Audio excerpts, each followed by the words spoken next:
2014년 1월 25일 오전 4시경 중국 가오슝시의 한 대학생이 경찰서로 전화를 걸어옵니다. 제가 방금 살려달라는 좀 이상한 소리 들어서요. 가서 확인 좀 해주세요. 이상한 소리가 들려왔다는 곳은 가오슝시의 한 악기 매장이었어요. 당시 악기 매장은 문이 잠긴 상태였습니다. 아쉬운 대로 문을 두드려 봤지만 아무런 기척 없었고 전화까지 해보는데 아무도 받지 않아요. 그렇게 그냥 잘못 들은 소린가 보다. 경찰 철수를 하게 되는데 7시간 후인 오후 12시경 다시 경찰서로 전화가 한 통 걸려옵니다. 또다시 그 문제의 악기 매장. 자기가 악기 매장의 주인, 아내인데 남편이 살해당했다고 얼른 와달라고 전화가 걸려온 거예요. 살해당한 사람은 당시 36살이었던 악기점 주인 쉬난이었습니다. 그는요, 악기점을 운영하고 있을 뿐 아닌 타악기 쪽에서는 꽤나 유명한 남자였어요. 그래서 종종 크리스마스 때나 무슨 날 때 자기 악기점 앞에 동료 연주자들과 즉석 연주도 자주 하고 했었대요. 이런 남자가 사망한 채 발견이 된 건데 발견된 그의 상태 심상치 않았습니다. 우선 해당 악기점 위층이 자기 집이었어요. 쉬나는 욕조에 손발이 묶인 채 앉아 몸을 앞으로 숙이고 얼굴이 물에 담가져 있는 상태였습니다. 알몸으로 말이죠. 고개를 들어 올렸을 때 그의 눈은요, 진짜 엄청 두들겨 맞은 듯이 심하게 부어 있었어요. 눈은 붓고 코피도 나서 얼굴이 피범벅이야. 왼쪽 귀도 상처가 나 있었고 머리에 멍도 많이 들어 있었습니다. 아무래도 누군가에게 심하게 맞은 듯 추정됐어요. 거기다 당시 쉬난 왼발만 양말을 신고 있었습니다. 알몸인데 왼발만 양말. 거기다 입을 벌려보니까 입 안에 속옷이. 사망 원인은 익사로 인한 질식이었습니다. 이건 누가 봐도 타살이죠. 당시 그의 집 안에는 싸운 흔적이 크게 없었어요. 강도살인인가 싶어서 그 악기점의 매출이나 돈통도 다 확인했습니다. 하지만 다 그대로 있는 거예요. 그렇다면 강도살인은 아니라는 건데, 그런데 여기서 좀 이해가 안 되는 게요. 당시 쉬난 키가 180에 태권도도 배운 남자였어요. 그런데 시신을 확인해보니 저항흔이 하나도 없는 거예요. 진짜 엄청 두들겨 맞은 것 같은데 왜 아무런 저항을 안 했지?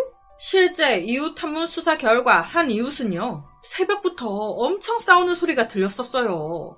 그 사이에 희미하게 그 남자가 살려달라는 소리?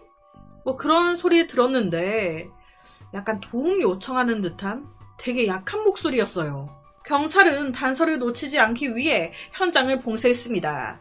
그리고 수사에 들어가는데 원래 이런 사건이 발생했을 때 제일 첫 번째로 용의선상에 오르는 사람은 바로 피해자의 가장 가까운 배우자 혹은 이성친구죠. 최초 사건 신고를 했던 아내. 탐문 수사해보니까 이웃들 말로는 이 부부 사이도 그닥 좋아 보이진 않았다는데, 그렇다면 설마 아내가 피해자 신한의 아내 35살이었던 양일인, 그녀 역시도 피아노 음악 선생님이었습니다. 그녀는 평소에 남편과 함께 수면제를 먹고 자는 습관이 있다. 그렇게 잠이 들었는데 갑자기 악 소리가 들렸다. 놀래서 일어나 보니 남편이 누군가에게 화장실로 끌려가 무자비하게 욕조 안에서 맞고 있더라. 내가 너무 놀래서 그 범인한테 울면서 간청했다. 제발 저희 남편 때리지 마세요. 저 아이까지 임신했어요. 아비 없는 자식 만들고 싶지 않아요. 제발 우리 그이 좀 살려주세요. 여기서 임신했다는 건 거짓말이었습니다. 여튼 그랬더니 범인이 돈 때문에 이렇게 하는 거야 라는 식으로 말하면서 자기한테 1층 가서 테이프 가지고 와 이 신한 남편의 손발을 묶으라고 시켰다는 거예요.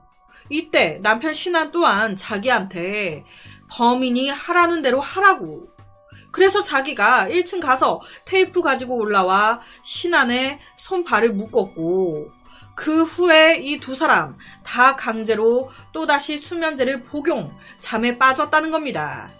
그렇게 몇 시간 후에 일어나 보니 남편이 죽어 있었다고. 자, 이게 아내 양희링의 진술이에요.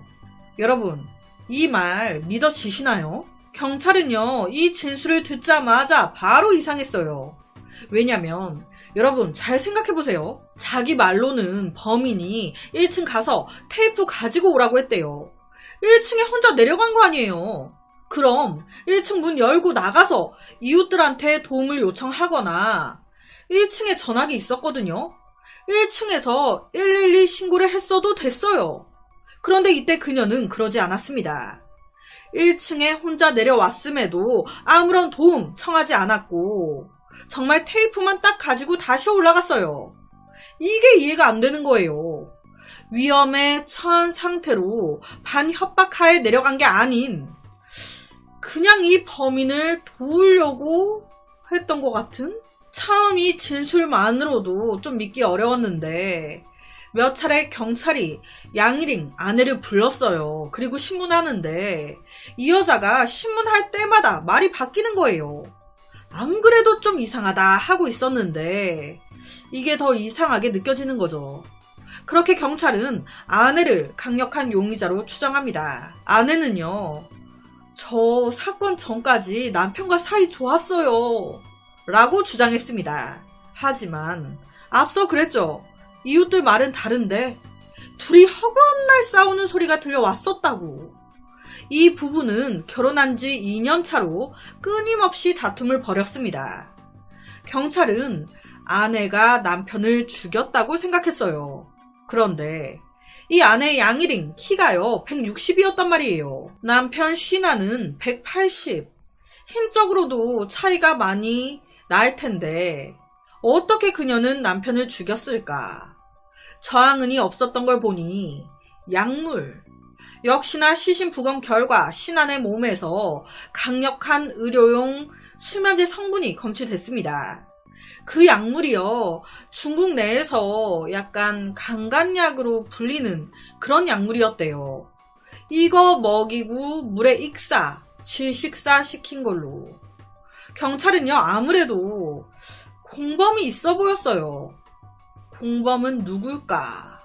당시 악기점, 신안, 빚을 진 건 없는지 혹은 돈을 빌려준 건 없는지 채무 관계를 조사했습니다. 그런데 깨끗한 거예요. 경찰은 바로 이 악기점의 주변 CCTV를 모두 확인하기 시작했습니다. 그랬더니 이상한 놈 하나가 딱 잡혔네. CCTV에 찍힌 수상한 인물. 이 사람이 사건 추정 시간대에 악기점으로 들어가는 게 딱 찍힌 거예요. 여기서 이상한 건 지금 보시면 누가 봐도 여자 같아요.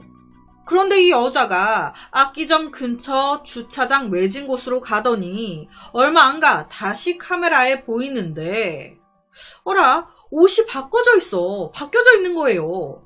머리가 짧아지고 치마를 벗었네? 뭐야, 방금 여자였는데 남자가 돼서 나왔네? 그렇게 이 사람이 신안의 악기점으로 들어갑니다. 그렇게 몇 시간 후 다시 이 사람이 악기점에 나오는데 뭐야, 또 옷이 바뀌어져 있어. 지금 카메라에 찍힌 것만 옷을 무려 3번을 갈아입은 거예요. 이상하죠? 경찰은 바로 이 남자의 행적을 거꾸로 추적, 체포까지 합니다. 그 남자는 당시 35살이었던 쉬팡웨이라는 남자. 이 남자도요, 영어 학원 강사였습니다. 처음에 딱 경찰이 체포했을 때 그는요, 머리 길고 치마 입은 이 CCTV 영상을 보고 이거 저 아닌데요? 전 아무것도 몰라요. 혐의를 딱 부인했습니다. 하지만 경찰이 설득을 한 거예요. 선생님이 이러시면 안 되죠. 자백하세요. 우리 이미 다 알아요. 자백하는 게 죄값 덜 받는 길이에요. 막 설득하니 이놈이 다 자백을 한 겁니다.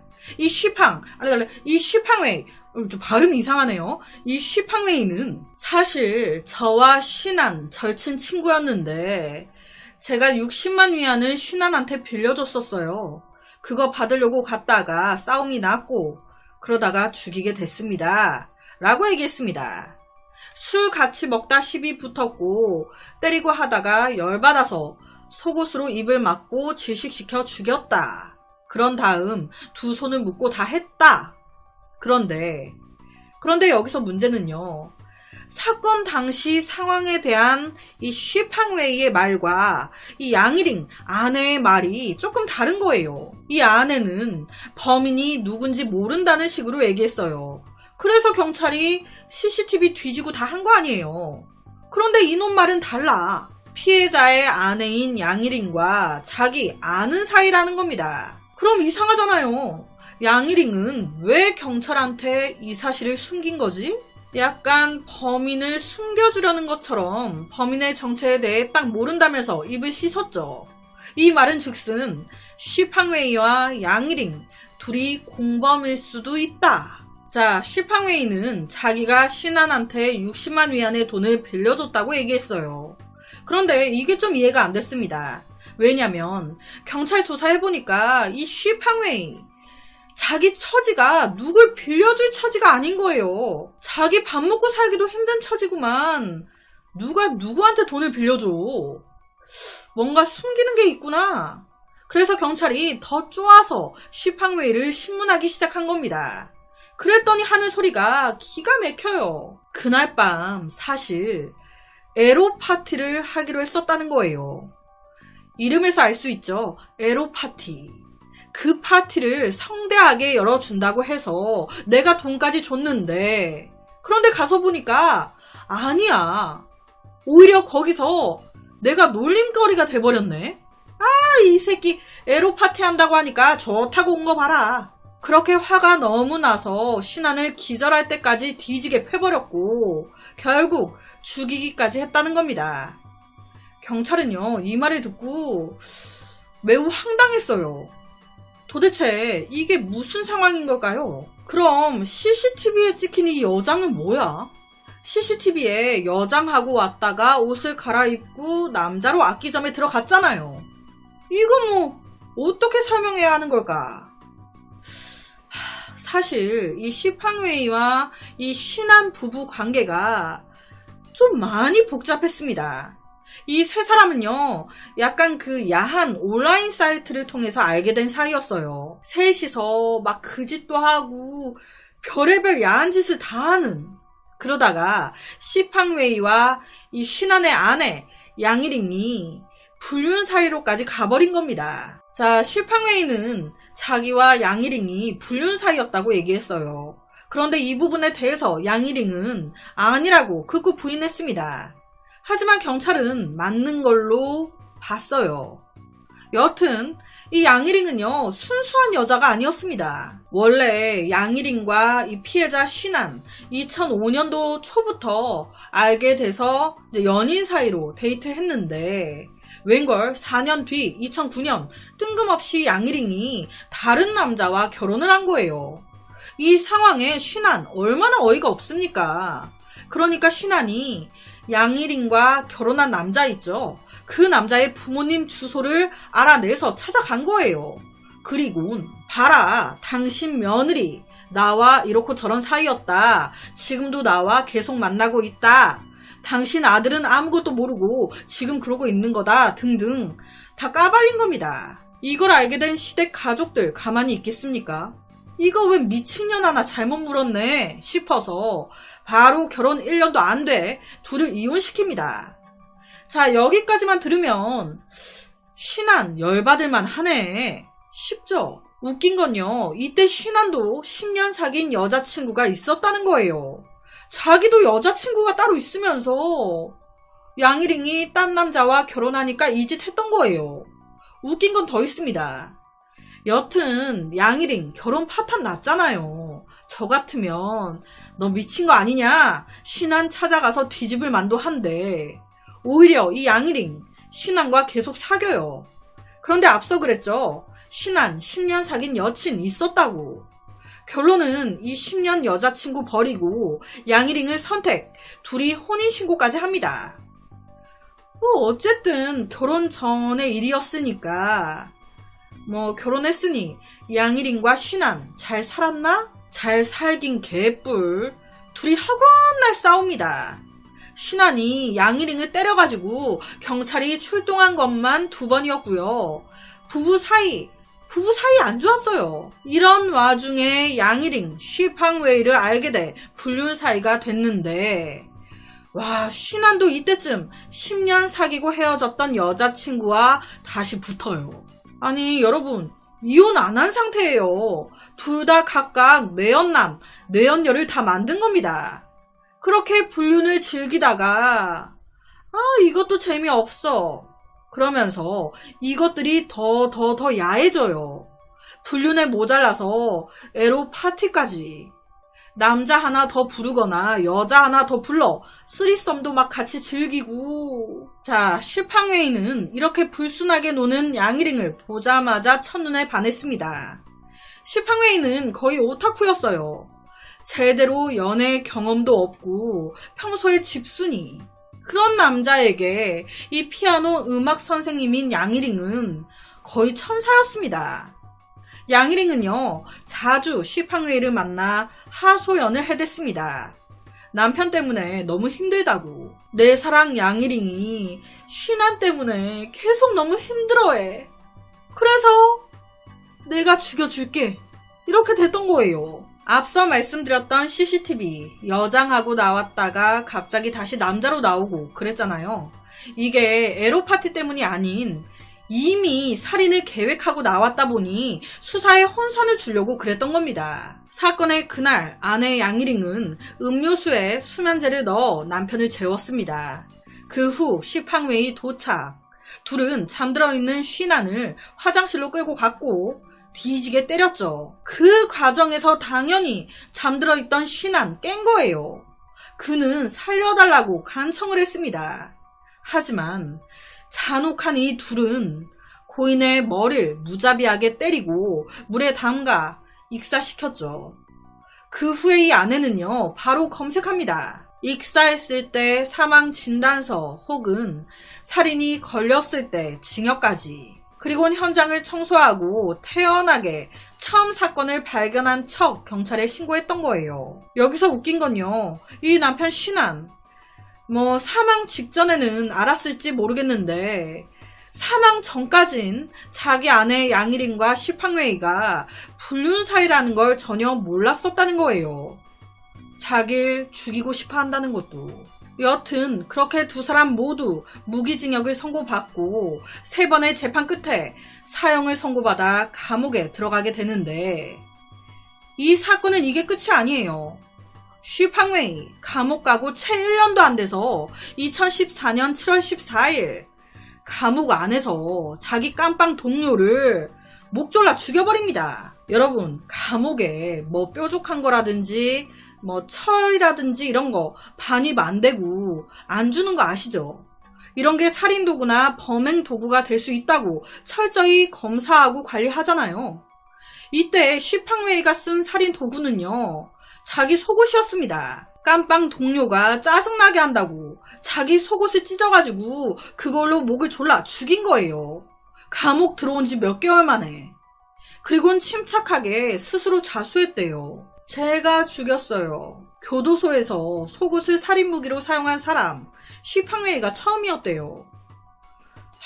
이미 사형받은 남자라 더 받을 것도 없죠. 그래서 오늘은 쉬난이나 쉬팡웨이나 양일잉이나 둘 다 그놈이 그놈 같은 한 살인사건을 가지고 왔습니다.